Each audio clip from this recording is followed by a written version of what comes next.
Hello and welcome সবাইকে আমার YouTube channel adventure একাডেমির আরও একটা নতুন ভিডিওতে। আমি তোদের মেন্টর সৈকত দাস, আর আজকে আমরা শুরু করতে চলেছি পর্ষদের 2 মার্কসের সেট নাম্বার 6। দেখ, এই পর্ষদের অলরেডি 5খানা সেট পরপর আমি ডিসকাস করে দিয়েছি প্রথম থেকে, কিন্তু এখন থেকে আমি একটুখানি সিদ্ধান্ত নিয়েছি যে আমি এবার থেকে যে 5খানা সেট ডিসকাস করবো, আমি কথা দিয়েছিলাম 10টা সেট ডিসকাস করবো। নেক্সট যে 5খানা সেট হবে সেগুলো হবে টপ পেপার্স, পর্ষদের মধ্যে দেখি টপ পেপার্স। যে 5টা করিয়ে দিয়েছি সেগুলো নয়, কিন্তু আর নেক্সট যে পেপারসগুলো আছে তার মধ্যে থেকে যে পেপারগুলো আমার মনে হচ্ছে সব থেকে ভালো, সেই 5টা পেপারকে আমি সিলেক্ট করেছি এবং সেগুলোর মধ্যে প্রথম পেপার আজকে আমি করিয়ে দিচ্ছি।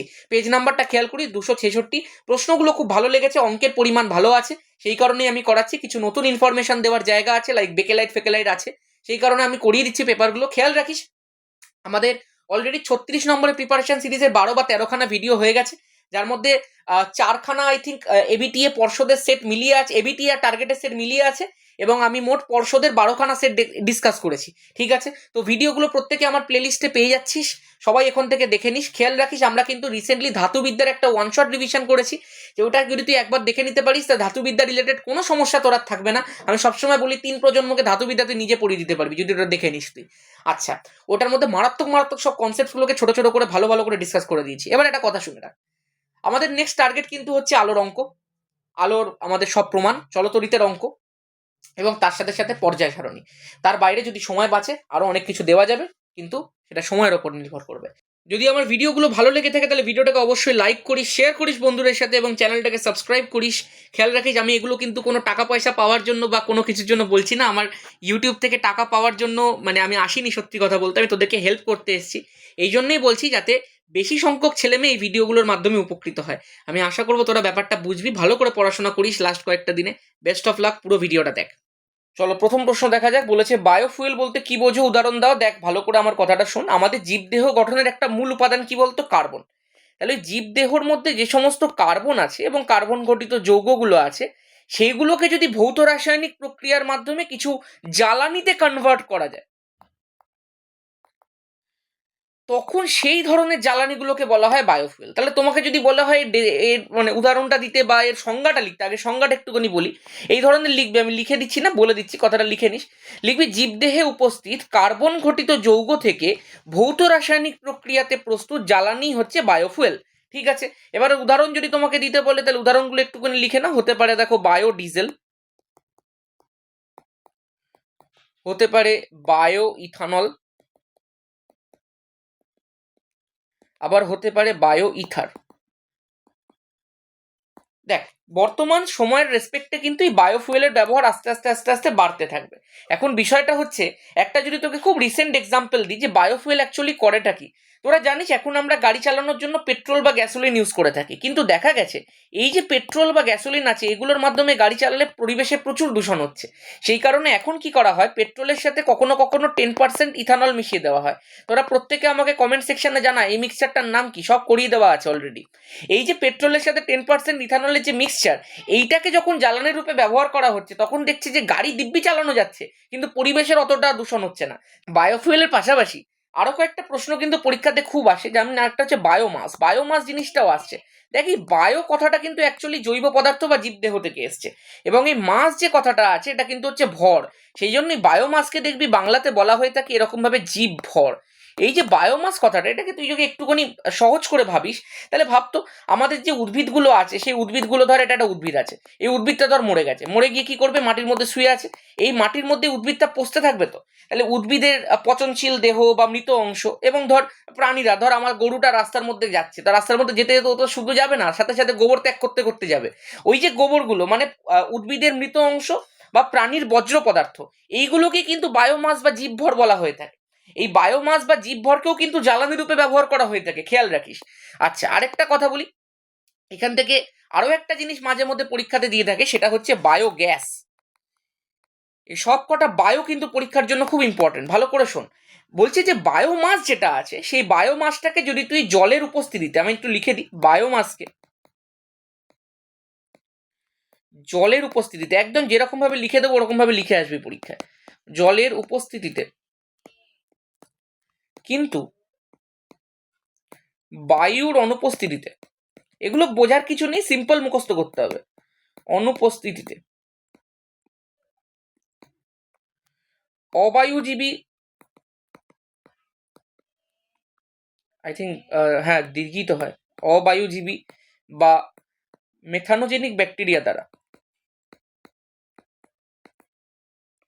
মেথানোজেনিক, প্রত্যেকে খাতার মধ্যে লিখে রাখ কিন্তু এই ইম্পর্টেন্ট সংজ্ঞা এগুলো সব, ব্যাকটেরিয়া দিয়ে বিয়োজিত করলে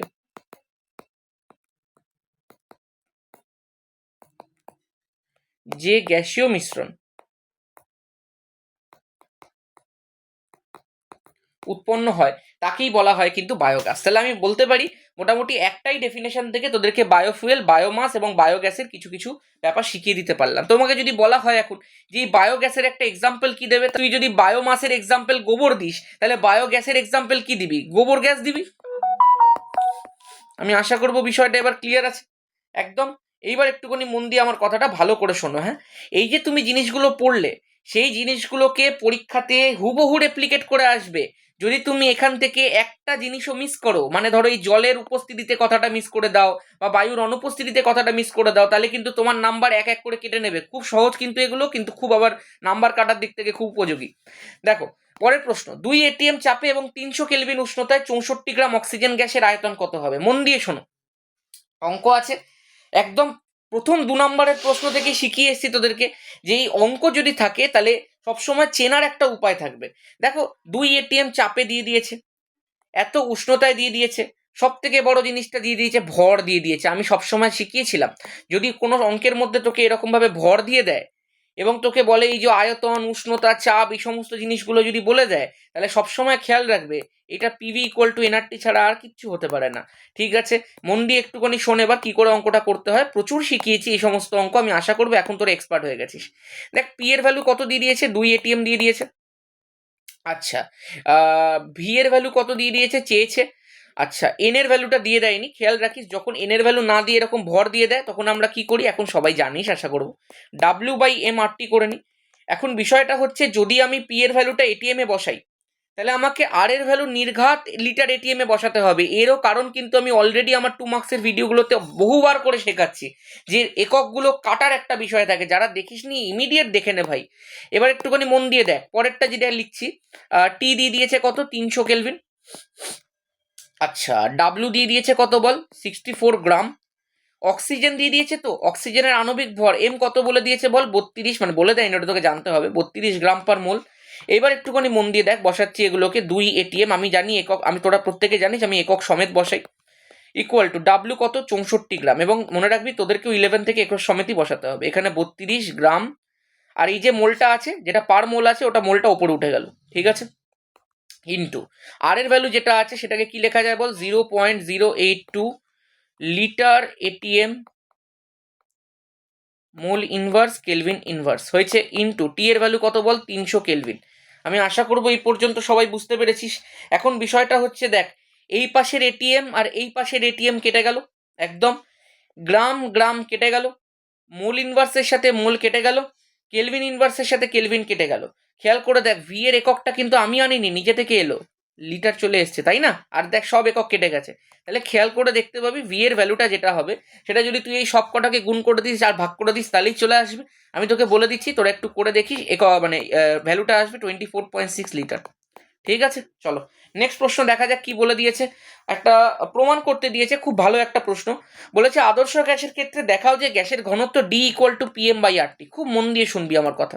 দেখ আদর্শ গ্যাস নিয়ে প্রশ্ন করেছে, তাহলে আমি প্রথমে আদর্শ গ্যাসের সমীকরণ লিখি, পিভি ইকুয়াল টু এনআরটি। এবার মন দিয়ে একটু কথাটা শোন। দেখ এখানটা এম রয়েছে, তার মানে তুই বুঝতেই পারছিস আমাদেরকে এনটাকে ডাব্লিউ বাই এম করে ভেঙে নিতে হবে একদম। আচ্ছা, এইবার আমার কথাটা একটুখানি শুনে রাখ, যদি আমাদেরকে ঘনত্ব বার করতে দেয়, ঘনত্ব মানে জানতে হবে আগে, ঘনত্ব মানে হচ্ছে ভর বাই আয়তন, এইটুকু জানলেই তোমার এই প্রমাণটা রেডি। দেখো ভর কোনটা এখানটায় ডাব্লু, আয়তন কোনটা এখানটায় ভি, তাহলে আমাকে সোজা কথায় ডাব্লুর তলায় ভি কে আনতে হবে, বলো হ্যাঁ।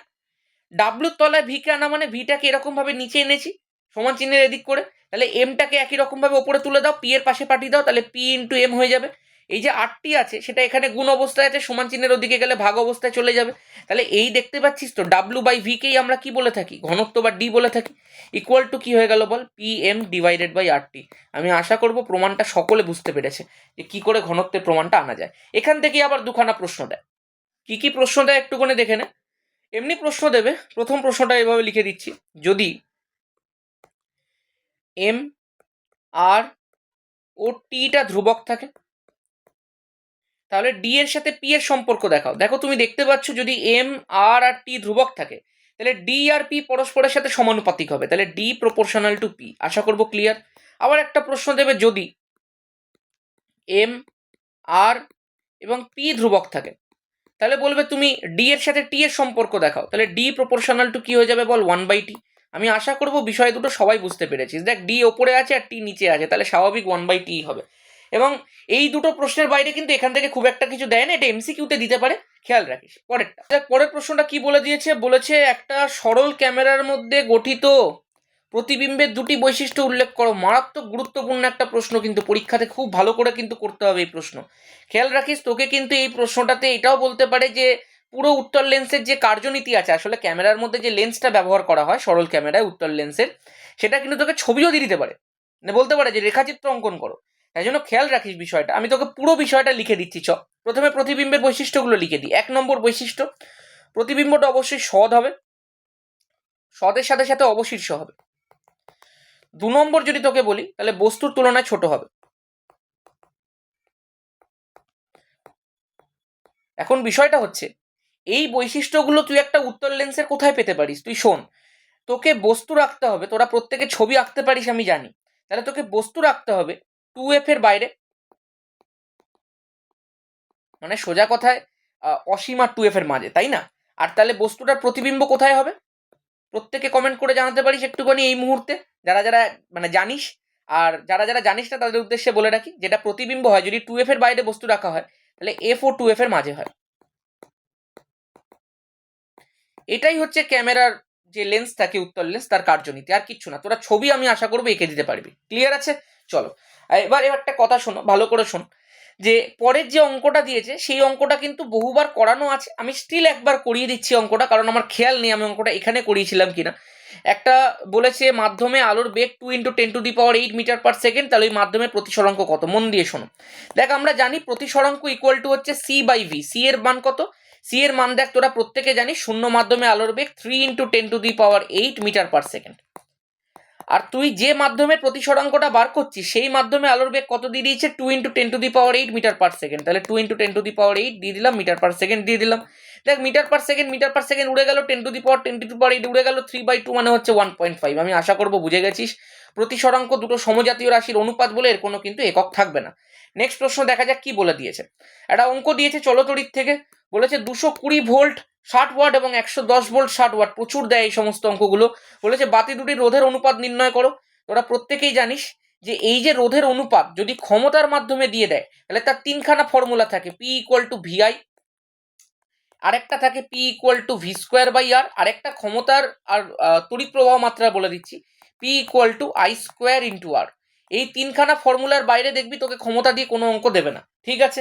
আচ্ছা, এইবার একটা কথা মন দিয়ে শোনো, তোমাকে এখানটায় বিভব প্রভেদ দিয়ে দিয়েছে, ক্ষমতা দিয়ে দিয়েছে, রোধের অনুপাত চেয়েছে। এই ফর্মুলাটা কি অ্যাপ্লাই করা যাবে? উত্তর হচ্ছে না, কারণ এখানটা তড়িৎ প্রবাহ মাত্রা আছে যেটা আমাদেরকে বলে দেয়নি। এই ফর্মুলাটা কি অ্যাপ্লাই করা যাবে? না, কারণ এখানে তো বিভব প্রভেদই নেই, শুধুমাত্র তড়িৎ প্রবাহ মাত্রা রোধ দিয়ে দিয়েছে, তাহলে অবশ্যই এই ফর্মুলাটাই অ্যাপ্লাই করতে হবে। তো চলো করি। তাহলে আমাদেরকে দেখো দুখানা দিয়ে দিয়েছে, তো আমরা প্রথম জনের ক্ষমতাটাকে P1 ধরলাম, প্রথম জনের বিভব প্রভেদটাকে V1 ধরলাম, আর দেখো দুজনেরই, আচ্ছা ক্ষমতাটা তো দুজনেরই সেম দিয়ে দিয়েছে, তাহলে দুজনের ক্ষমতাই আমি P ধরে নিচ্ছি, ঠিক আছে? তাহলে P = প্রথম জনের বিভব প্রভেদ V1², আর নিচে কি লিখবো বলো, প্রথম জনের রোধটা আমি ধরো R1 ধরলাম। এবার দ্বিতীয় জনের ক্ষমতা আমি ধরো P লিখলাম, আর তার ধরো বিভব প্রভেদটা V2, তাহলে লিখলাম V2², আর নিচে ধরো লিখলাম তার রোধ মানে হচ্ছে R2। এবার খেয়াল করে দেখ, আমি এটাকে একটু ওপরের দিকে তুলি, একটু ছোট করি। দেখো বলেছে প্রথম জনের যে বিভব প্রভেদ আছে সেটা হচ্ছে 220 ভোল্ট, তাহলে তুমি এক কাজ করো, তুমি তো 220 আর হোল স্কোয়ার করবে না, তুমি কি করবে 220 × 220 করে রেখে দেবে। নিয়ে দেখো তার R1টা তুমি লিখলে এইভাবে, আর P এর জায়গার মধ্যে তুমি প্রথম জনের ক্ষমতা বসিয়ে দিলে 60 ওয়াট। আমি আশা করবো ব্যাপারটা প্রত্যেকে বুঝতে পেরেছো। এখানেও পি এর জায়গাতে আমি 60 বসিয়ে দিচ্ছি, ভি2 জায়গার মধ্যে আমি এখানে বসিয়ে দিচ্ছি 110 ইন্টু 110, দুবার 110 লিখে দিলাম, আর নিচে দেখো তার R2 লিখে দিলাম। এবার খেয়াল করে দেখ, তাহলে R1 এর ভ্যালুটা কত হয়ে যাবে এখান থেকে, 220 ইন্টু 220 ডিভাইডেড বাই 60। যারা অলরেডি এইসব অঙ্ক জানিস তাদের কাছে এগুলো সব বাচ্চা বাচ্চা অঙ্ক, যারা জানিস না তাদের জন্যই করে দিচ্ছি। ইন্টু 110 নিচে ডিভাইডেড বাই 60 হয়েছে। এবার দেখ তুই এখান থেকে R1 এবং R2 এর ভ্যালুটা পেয়ে গেলি, তোকে বাকি দুটো রোধের অনুপাত যখনই বলে দিয়েছে তোকে R1:R2 করতে হবে, তাহলে তুই কর R1/R2।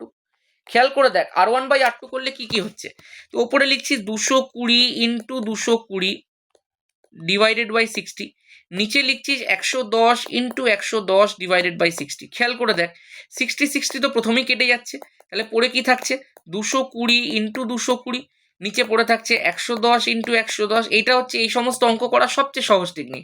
0 কেটে গেল, 11 দিয়ে 22 কেটে 2, 11 দিয়ে 22 কেটে 2, তাহলে R1:R2 অনুপাত কত এলো বল, 4:1।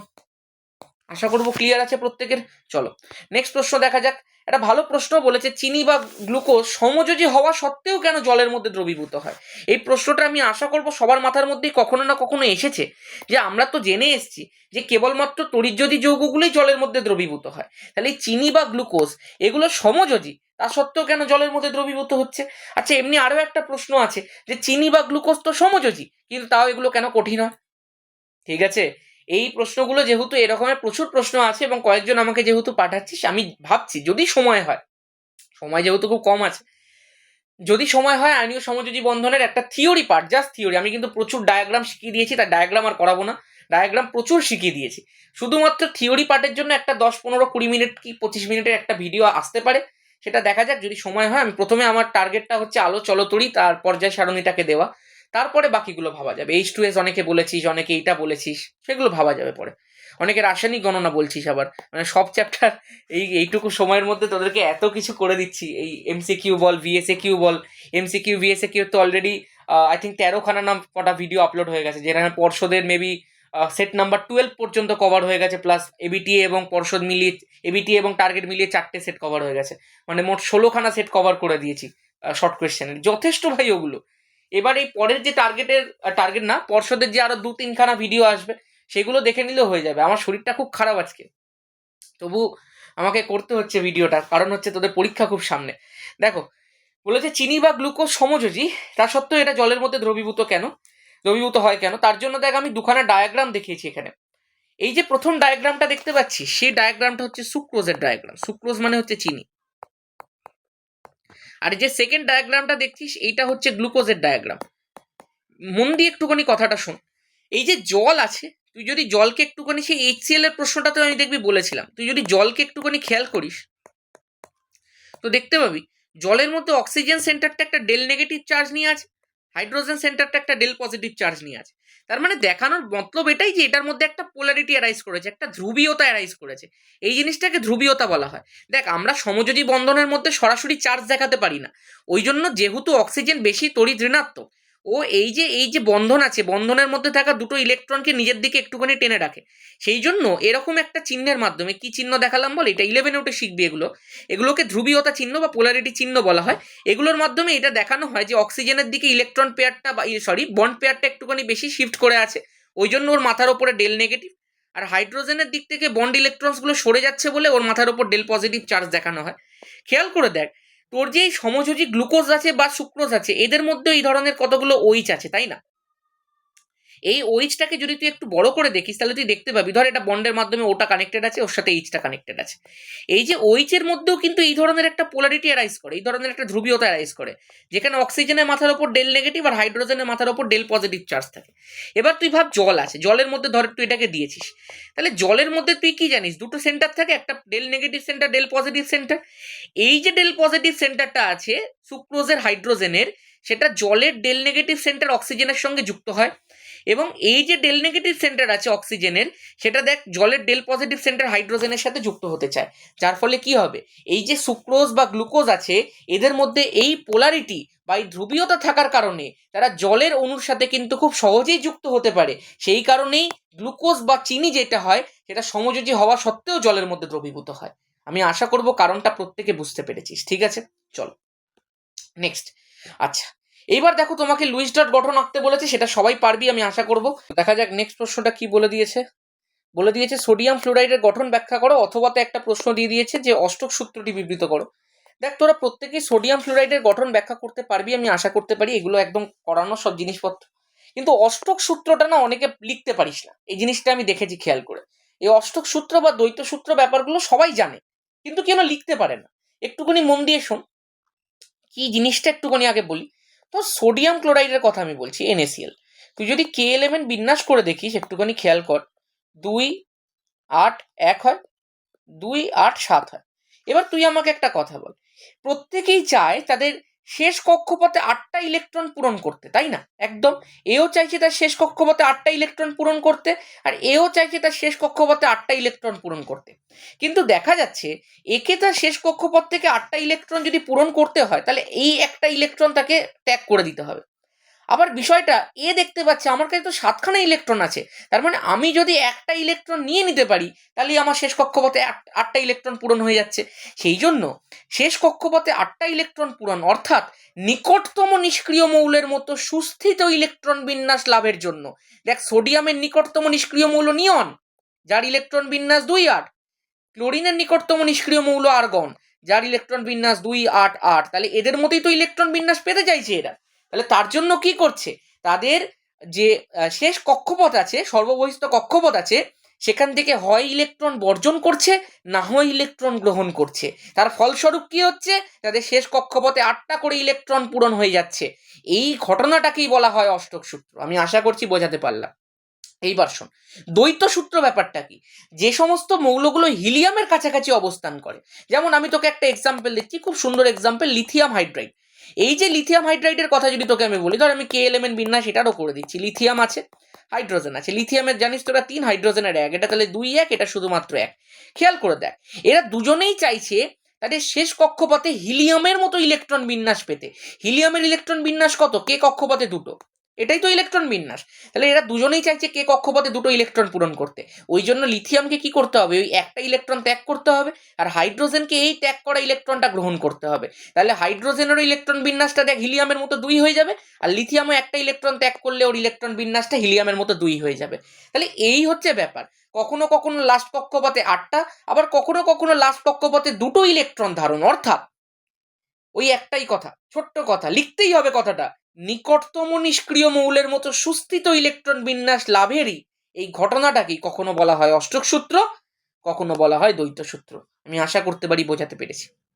এগুলো তো সব গেল আয়নীয় যৌগের ক্ষেত্রে। যদি সমযোজী যৌগ হয় তাহলে কি হবে, সমযোজী যৌগে কিছু না, ইলেকট্রন গ্রহণ বর্জন কথাটা লিখতে হবে না, শুধু লিখতে হবে যে ইলেকট্রন আদান প্রদানের মাধ্যমে ইলেকট্রন জোড় গঠন করে। তখন এখানে আবার অন্য ধরনের, আমি সব বলে দিচ্ছি কিভাবে লিখতে হবে। ইলেকট্রন জোড় গঠন করে, এবং এই কথাটা লিখতে হবে সেই ইলেকট্রন জোড়কে সমভাবে ব্যবহার করে তাদের নিকটতম নিষ্ক্রিয় মৌলের মতো ইলেকট্রন বিন্যাস ধারণ করে। এটাই ব্যাস, আর কিচ্ছু না। এবার একটুখানি প্রত্যেকে লিখে না তো একটু। দেখ অষ্টক সূত্রটা এরকম ভাবে লিখবি যে রাসায়নিক সুস্থিরতা লাভের জন্য বিভিন্ন মৌলের পরমাণুগুলি তাদের সর্ববহিস্থ কক্ষে ইলেকট্রন গ্রহণ ও বর্জনের মাধ্যমে বা ইলেকট্রন জোড় তৈরি ও সেই ইলেকট্রন জোড় সমভাবে ব্যবহারের মাধ্যমে সর্ববহিস্থ কক্ষে 8টি ইলেকট্রন সংখ্যা পূর্ণ করতে চায়, এবং সেটির মাধ্যমে তারা নিকটতম নিষ্ক্রিয় মৌলের মতো সুস্থিত ইলেকট্রন বিন্যাস লাভের প্রবণতা দেখায়। এই ঘটনাটাকেই অষ্টক সূত্র বলা হয়। ঠিক আছে, এবার এটাই লাস্টে লিখবি, এটাই হচ্ছে অষ্টক সূত্র। এবার দ্বৈত সূত্রের মধ্যে কি লিখবি, লিখবি ধর এমনিভাবে লিখবি যে হিলিয়ামের কাছাকাছি মৌলগুলির পরমাণু। আচ্ছা, হিলিয়ামের কাছাকাছি মৌলের পরমাণু কারা দ্বৈত সূত্র দেখায়? হাইড্রোজেন দেখায়, লিথিয়াম দেখায়, আর বেরিলিয়াম দেখায়। তাহলে লিখবো কি, হিলিয়ামের কাছাকাছি মৌলের পরমাণু, ব্র্যাকেটের মধ্যে এই 3খানা লিখে দেবো, তাদের সর্ববহিস্থ কক্ষে একই কথা ইলেকট্রন গ্রহণ ও বর্জনের মাধ্যমে বা ইলেকট্রন জোড় তৈরি ও সেই ইলেকট্রন জোড় সমভাবে ব্যবহারের মাধ্যমে সর্ববহিস্থ কক্ষপথে 2টি ইলেকট্রন সংখ্যা পূর্ণ করে হিলিয়ামের মতো সুস্থিত ইলেকট্রন বিন্যাস লাভের প্রবণতা দেখায়। এটাকেই দ্বৈত সূত্র বলা হয়। আমি আশা করতে পারি পুরো বিষয়টা তোদেরকে বোঝাতে পারলাম, এবং কিভাবে লিখতে হবে সেটাও বলে দিলাম। প্রত্যেকে ভিডিওটাকে একটু পজ করে করে জিনিসগুলোকে খাতার মধ্যে লিখে নিস কিন্তু। ঠিক আছে, চলো নেক্সট প্রশ্ন দেখা যাক কি বলে দিয়েছে। একটা খুব ভালো প্রশ্ন, যেটা কিন্তু পরীক্ষাতে খুব বেশি পরিমাণে আসে, প্রচুর জন পাঠাস আমাকে। এইগুলো বলে দিয়েছে যে কি রে পেন সিলেক্ট হচ্ছে না কেন, হ্যাঁ বলে দিয়েছে H2S কে শুষ্ক করতে, এটা শুষ্ক হবে কিন্তু, হ্যাঁ গাঢ় H2SO4 অ্যাসিড কেন ব্যবহার করা হয় না, মন দিয়ে একটু আমার কথাটা শুনবি, হ্যাঁ প্রত্যেকে ভালো করে শুনবি। দেখ তোরা প্রত্যেকেই জানিস যে এই যে গাঢ় H2SO4 যেটা আছে সেটা হচ্ছে একটা তীব্র জারক, অন্যদিকে H2S যেটা আছে সেটা কিন্তু হচ্ছে একটা তীব্র বিজারক। এখন বিষয়টা হচ্ছে যদি H2S কে শুষ্ক করার জন্য আমরা গাঢ় H2SO4 কে ব্যবহার করি, তাহলে H2SO4 দেখ যেহেতু তীব্র জারক, ও H2S কে জারিত করে দেবে এবং জারিত করে হলুদ বর্ণের সালফারে পরিণত করে দেবে। আর যেহেতু ওর নিজে তীব্র জারক, সেই কারণে ও নিজে বিজারিত হয়ে যাবে এবং বিজারিত হয়ে কিসে কনভার্ট হয়ে যাবে বল, সালফার ডাই অক্সাইডে পরিণত হয়ে যাবে। তাহলে তোর যেটা অ্যাকচুয়াল কাজ ছিল যে H2S কে বিজারিত করা, সেই H2S আর থাকলো না, তার পরিবর্তে সালফার উৎপন্ন হয়ে গেল, তোর কি কোনো লাভ হলো বিক্রিয়া করে? উত্তর হচ্ছে না। সেই কারণেই H2S কে শুষ্ক করতে কোনোদিন এই ধরনের গাঢ় অ্যাসিডগুলো ব্যবহার করা হয় না। ঠিক আছে, কমপ্লিট। একটুখানি মন দিয়ে শোনো এটাকে কিভাবে লেখা যায় দেখ। আচ্ছা, প্রত্যেকে একটুখানি কমেন্ট করে জানাবি H2S কে শুষ্ক করতে কি পদার্থ ব্যবহার করা হয়। আচ্ছা, সমীকরণটা কিভাবে লিখবি, H2S প্লাস H2SO4, একদম প্রপারলি লিখে দিচ্ছি, এইভাবেই লিখতে হবে, হ্যাঁ। এই H2Sটা পরিণত হয়ে গেল কিসে বল, সালফারে, এইভাবে দেখিয়ে দিবি, অদক্ষিপ্ত হয়ে যায় হলুদ বর্ণের সালফার। H2SO4 থেকে উৎপন্ন হয় সালফার ডাই অক্সাইড, যেটা এইভাবে বাষ্পীভূত হয়ে উড়ে চলে যায়, অবশ্যই গ্যাস হয়, বাষ্প বললে ভুল হবে, গ্যাসীয় পদার্থ, সেই কারণে উড়ে চলে যায় এবং তার সাথে তৈরি হয় দেখ 2 অণু জল। এবার একটু খেয়াল কর, এইভাবে অ্যারো দিয়ে দিয়ে দেখিয়ে দিবি H2S থেকে সালফার তৈরি হচ্ছে, এটা হচ্ছে জারণ। H2SO4 থেকে সালফার ডাই অক্সাইড তৈরি হচ্ছে, এটা হচ্ছে বিজারণ। তাহলে এরকম ভাবে কিন্তু আমরা দেখিয়ে দিচ্ছি, ঠিক আছে, একদম কনফার্ম।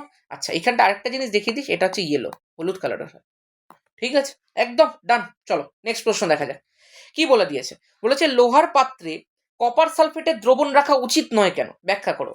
দেখ তোরা সবাই জানিস আমাদের ধাতুবিদ্যার একটা ওয়ান শট রিভিশন চলে এসছে, আর সেই ওয়ান শট রিভিশনের মধ্যে জাস্ট ফাটাফাটি ভাবে আমি এই জিনিসটা প্রত্যেককে বুঝিয়ে দিয়েছি। যারা এখনো পর্যন্ত দেখিসনি ধাতুবিদ্যার ওয়ান শট রিভিশন দেখ, 1 ঘন্টা 10 মিনিটের ভিডিও, 1 ঘন্টা 10 মিনিট যদি তুই দেখে নিতে পারিস, তুই ধাতুবিদ্যায় এমন চ্যাম্পিয়ন হয়ে যাবি যে 3 প্রজন্মকে ধাতুবিদ্যা পড়িয়ে দিবি। চলো এবার দেখো যে প্রশ্নটা দিয়েছে সেটা হচ্ছে পিতলের উপাদান কি এবং এই উপাদান মৌলের তুলনায় পিতলের বাড়তি সুবিধা কি। এই প্রশ্নটা কিন্তু আমরা বহুবার করিয়েছি, ধাতুবিদ্যাতেও করিয়েছি, কিন্তু এই ধরনের প্রশ্নরূপে আমরা যেহেতু কোনোদিন পাইনি সেই কারণে একটুখানি করিয়ে দিই। দেখ পিতলের উপাদান আমরা কিন্তু পিতল আর যে তোর আছে কাঁসা, তার উপাদান পাশাপাশি রেখে তুলনা করে বহুবার শিখিয়েছি, তাও একবার বলি। পিতলের উপাদানের মধ্যে যদি তুই বলি, আমি প্রথমে লিখি এভাবে, পিতলের উপাদানের মধ্যে আছে কপার এবং পিতলের উপাদানের মধ্যে আছে জিঙ্ক। কপার থাকে 70%, জিঙ্ক থাকে 30%, আশা করব ক্লিয়ার। এইবার খেয়াল করে দেয়, বলেছে ওই উপাদান মৌলের তুলনায় পিতলের বাড়তি সুবিধা কোথায়। খেয়াল কর, এই যে কপার যেটা থাকে সেই কপারটাকে দীর্ঘদিন বায়ুর মধ্যে রেখে দিস, তাহলে কি হয়ে যায়, কপারের মধ্যে একটা সবুজ বর্ণের ছোপ ছোপ পড়ে। যারা জানিস না ধাতুবিদ্যা রিভিশন থেকে শিখে নিতে পারবি যে কিসের ছোপ পড়ে, অলরেডি 2 নম্বরের ভিডিওতে এক্সপ্লেন করেছি। কিন্তু যখনই আমরা পিতল আর জিঙ্ক মিশিয়ে শঙ্কর ধাতু, যখনই আমরা তামা আর জিঙ্ক মিশিয়ে শঙ্কর ধাতু পিতল তৈরি করি, তার মধ্যে কিন্তু ওই ধরনের ছোপ খুব সহজে পড়ে না। তার মানে 1 নম্বর হতে পারে ক্ষয়রোধী ক্ষমতা বেশি, প্রথম পয়েন্ট এটাই, সুবিধা ক্ষয়রোধী ক্ষমতা বেশি, তার আন্ডারে তোরা কিন্তু পুরোটা এক্সপ্লেন করছিস যেটা আমি বললাম। 2 নম্বর এটা একটা হতে পারে যে তামা কিন্তু খুব একটা বেশি কঠিন নয়, তামা কিন্তু অত্যন্ত নরম প্রকৃতির হয়, কিন্তু তামার যে শঙ্কর ধাতু পিতল আছে সেটা কিন্তু অনেক বেশি শক্ত, সেই কারণে সেকেন্ড পয়েন্ট লেখা যেতে পারে কাঠিন্য।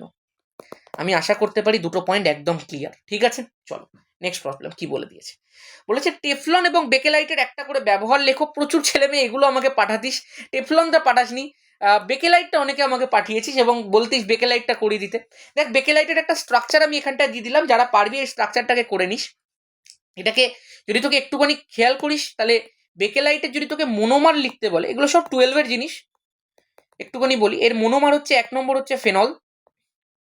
এখন তোরা প্রশ্ন করতে পারিস ফেনল মানে কি, এই জন্যই ক্লাস 10 এগুলো দেওয়া উচিত না। ফেনল হচ্ছে এইটা। এখন তোরা প্রশ্ন করবি এই রিংটা কি, এটা হচ্ছে বেঞ্জিন রিং, বেঞ্জিন রিং এর উপরে ওইচ, এটা হচ্ছে একটা অ্যারোমেটিক অ্যালকোহল। এই সব টার্মস গুলো সব 11-এ উঠে শিখবে। এই একটা অ্যারোমেটিক অ্যালকোহল, এটাকে ফেনল বলা হয়ে থাকে।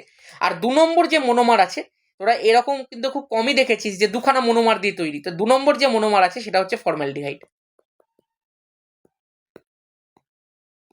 ফর্মালডিহাইডকে কিরকম ভাবে লেখা যায়, HCHO, ঠিক আছে, চলো এই দুখানা মনোমার। এবার একটা করে ব্যবহার লিখতে বলেছে, স্ট্রাকচারটা ভালো করে দেখে নে, এবং সেটাকে ভালো করে দেখলে তুই এটাও খেয়াল করতে পারছিস হয়তো যে এই পার্টটা ফেনল থেকে এসছে আর এই পার্টটা ফর্মালডিহাইড থেকে এসছে। ফর্মালডিহাইডকে দেখ HCHO কে তো এরকম ভাবে লেখা যায় CH2O, তাই না? আশা করছি বুঝে গেছি। এত সাইন্টিফিক ব্যাপার স্যাপার তোদের এখন জানতে হবে না, তোরা খুব সোজা জিনিস পড়ছিস এখন, ওটাই পড়, না তো মাথা ফাতা খারাপ হয়ে যাবে। চ এবার একটুখানি বলি বেকেলাইটের ব্যবহারটা বলে দিই। দেখ বেকেলাইট কিন্তু মেনলি ইলেকট্রিক সুইচ বা switch board, plug, telephone, radio, টিভির ক্যাবিনেট এগুলো তৈরি করতে ব্যবহার করা হয়। প্রচুর জিনিসপত্র বলে দিলাম। টেফলন আমি আর বলছি না, ঠিক আছে, টেফলন বহুবার করিয়ে দিয়েছি। চলো আর কি কোনো প্রশ্ন আছে? না, আর কোনো প্রশ্ন নেই। এই পর্যন্তই ছিল আমাদের যা ছিল। আমাদের দেখো 2 নম্বরের আজকে বেস্ট সেট নাম্বার 1 আমরা করিয়ে দিলাম। আমি আশা করব ভিডিওটার মধ্যে যে সমস্ত জিনিসগুলো বললাম সেগুলো তোদের ভালো লাগলো। যে উত্তরগুলো লেখা শেখালাম সেগুলো হয়তো তোর একটুখানি হেল্প করবে, এবং এভাবেই দেখ আরো 4খানা সেট 2 নম্বরের আমি করে দেবো, যেগুলোর মধ্যে টপ 5 পর্ষদের পেপার ডিসকাস হচ্ছে। ঠিক আছে, চলো আজকের মতো এখানেই। প্রত্যেকে কমেন্ট করে জানাস ভিডিওটা কেমন লাগলো। ভিডিওটা পুরোটা দেখার জন্য খুব খুব খুব তোদের ভালো হলো। ঠিক আছে, চলো পরের ভিডিওতে দেখা হচ্ছে।